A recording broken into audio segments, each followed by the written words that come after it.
Hare Krishna devotees, welcome to Rameshwari spiritual channel. Bhagavad Gita 8వ అధ్యాయం భగవత్ ప్రాప్తి. ఇక్కడ అర్జునుడు అడుగుతున్నాడు, ఓ కృష్ణ, నిన్ను చనిపోయే క్షణంలో మేము ఏ విధంగా నిన్ను గుర్తు చేసుకుంటాము, ఏ విధంగా నువ్వు మాకు గుర్తొస్తావు అని ఇక్కడ అర్జునుడు అడుగుతున్నాడండి. మనకు కూడా వచ్చే సందేహం ఇదే.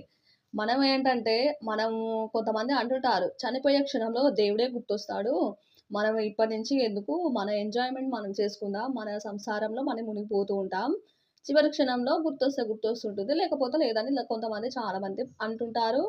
మనం చాలానే వింటుంటాము, కానీ అలా కుదరదండి. మనము మొదటి నుండి భక్తి చేస్తూ ఉంటేనే మనకు చనిపోయే క్షణంలో గుర్తుకు వస్తుంటుంది. ఇప్పుడు మీకు ఉదాహరణకు చెప్పాలంటే, మనం ఎగ్జామ్స్కి ప్రిపేర్ అవుతూ ఉంటాం. ఎగ్జామ్స్కి ప్రిపేర్ అయిన తర్వాత మనం చదువుతూ ఉంటే మనకు డైరెక్ట్ ఎగ్జామ్లో మంచిగా గుర్తొస్తూ ఉంటుంది. ఇప్పుడు మనం ఏమీ చదవకుండా, ఏమీ ప్రాక్టీస్ అవ్వకుండా మనము డైరెక్ట్ ఎగ్జామ్ రాయాలంటే కుదరదు కదా! అలాగే భక్తి కూడా అంతే. మనము మెల్లిమెల్లిగా చేస్తూ ఒక్కొక్క స్టెప్పు ఎక్కుతూ ఉంటే మనకు చనిపోయే క్షణంలో ఆ కృష్ణ పరమాత్ముడు గుర్తుకొస్తుంటాడు. ఇక్కడ మనం తెలుసుకోవాల్సిందేంటంటే, ముందు నుంచే మనం భక్తిని ప్రారంభించాలి. మొన్న చెప్పుకున్నాం, చిన్న వయసులోనే భక్తిని పిల్లలకు అలవాటు చేస్తూ ఉండాలని. అదే విధంగా మనము ఇక్కడ తెలుసుకోవాల్సింది ఏంటంటే, చిన్న వయసులో ఉన్నప్పుడే భక్తిని చేస్తూ ఉండాలి.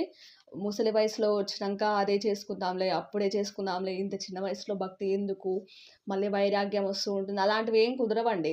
మనము పెళ్లి చేసుకొని పిల్లల్ని ఇవన్నీ మనం హ్యాండిల్ చేయాలనుకుంటే మనల్ని ఎవరు మార్చలేరు. మనం అప్పుడేంటంటే, మనకొచ్చే వైఫ్‌ని కానీ, హస్బెండ్‌ని గానీ కృష్ణ సన్, కృష్ణాస్ డాటర్ అని మనం ఫీల్ అవుతూ ఉంటే, మనం ఇంకా వాళ్ళని మంచిగా చూసుకోగలుగుతాం. మనం ఇంకా వాళ్ళని కృష్ణుడు ఇచ్చాడు అని ఒక అపురూపంగా చూసుకోగలుగుతాం. ఇలా కొన్ని సందేహాలు వస్తూ ఉంటాయి కొంతమందికి.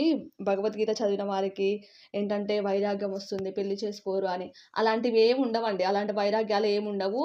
మనము ఏంటంటే, మనం తెలుసుకోవాల్సింది ఒకటే. ప్రతి ఒక్కరికి ఒక లక్ష్యం ఉంటుంది. మనం ఆ లక్ష్యం ఏంటో మనం తెలుసుకోవాలి. ఓకే, సన్యాసం తీసుకోవాలంటే మీకు తీసుకోవాలనిపిస్తే తీసుకోవచ్చు. లేదంటే వేరే వేరే జాబులు చేసుకుంటూ మ్యారేజ్ చేసుకోవచ్చు. ఏం కాదు. భగవద్గీత చదవడం వల్ల మనకు ఎలాంటి అనర్థాలు జరగవు. దాని వలన మనం ఎలా బ్రతకాలి అని మనకు తెలుస్తుంది. కానీ ఇక్కడ కొంతమంది డౌట్స్‌కు వేస్తున్నారు.